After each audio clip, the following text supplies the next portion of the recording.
Hello everybody. In this tutorial we're going to go over the rank function. We'll be using numbers for the Mac.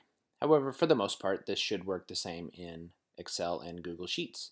I will point out that there are some slightly more advanced versions of the rank function in Excel and Google Sheets, and maybe we'll do some tutorials on those in the future.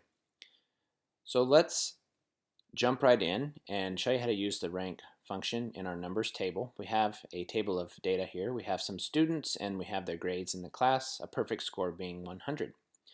So to rank these grades, you can use the rank function. There's two different ways to rank something, and we'll show you how to do that. So as always, you can hit the equal sign inside your cell that you want to put your function, or you can go up to this formula function button here. And also remember that there is a formula function helper bar here where you can find functions, insert functions, and find out more about those functions.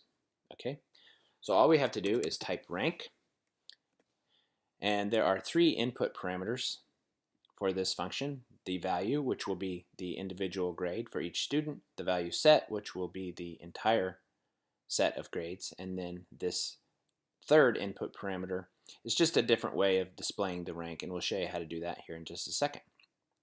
So let's go ahead and put in our first value. Then let's choose our entire value set. And sometimes it will do that. It will switch that around. So when that happens, you notice that it put the set first. I usually just stop and start over. Okay, so that means I must have clicked wrong or did something a little bit weird, but let's go ahead and just start over. Let's try it again. Okay, now let's see if we can choose our value set. Okay, that worked fine this time. Remember, we need to lock this. And you can lock all of these if you want. That's fine, because we're not going to be copying the formula over to the right. But in this case, you really only need to lock the rows. And remember, you need to lock the rows because when you copy the formula down, if you don't lock the rows, then this set will not stay with the entire set of values. It will move down along with the formula, and we don't want that. Okay, so for this last third input parameter, you can click this drop down or you can enter a number. We're just going to enter the number, and it's easier just to show you. Let's put in 0. We have two choices, 0 and 1, and we're going to put in 0. Click the check mark. Now let's go ahead and drag this down. So you can see in this case we have the grades for the students sorted in descending order from highest to lowest. So for example, this would be an A, and this would be, I don't know if that's maybe a D minus or close to an F, but anyway. So now we have our rank, and in this case, this is ranking the top grade as number 1. So you could say who's number 1 in the class, and in this case, by the students' grades in the class referenced here, Roberto is number 1, and who's last in the class or 10th in the class out of 10 would be Jimmy. He has the lowest grade in the class. Now let's go ahead and do the second example of the rank formula. Let's put in equals, type in rank.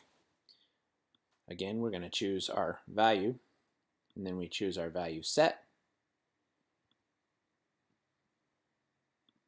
Let's lock it. We're going to lock the rows, and let's put in 1 for this third parameter. And what you're going to see is this just shows the rank in a different way. So if you had a data set where it made sense that the highest value corresponded to the highest rank, then you could put in your rank function with that third parameter of a 1. Okay. Now, of course, you can actually do this fairly easily without the rank function. Let's show you how to do that. So in this case, we've already sorted our table in descending order from highest grade to lowest, but if your table was sorted, say, by alphabetical name of the student, and it looked like this, all you'd have to do is just go back and sort your table by the data in descending or ascending, however you wanted to do it. In this case, we're going to sort it descending, and then you can just put in 1 and 2, and then you can select those two values and then drag that down, and it will autofill in and increment these numbers. Okay, and that gives you the same type of ranking It's just a manual way to put in the ranking as this ranking formula here.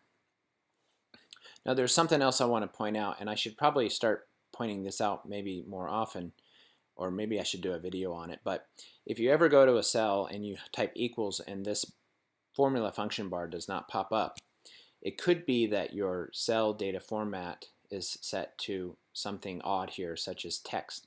Because if you set that to text and you forgot you did it, or you didn't realize it was set to text, and you go and you try and put in a formula and you hit equals, it's not going to allow you to put in a formula, and that formula function bar will not pop up. So that's just something I wanted to point out. And to change that back, you can go over here and you could change it to automatic, and that works.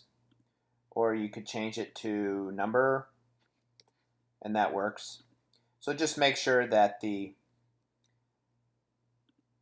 format cell data format drop down is set to a data format that allows a function to be entered. Okay, so that is it for the rank function. We'll be doing many more spreadsheet tutorials here in the near future. Join us for those, and we'll see you next time.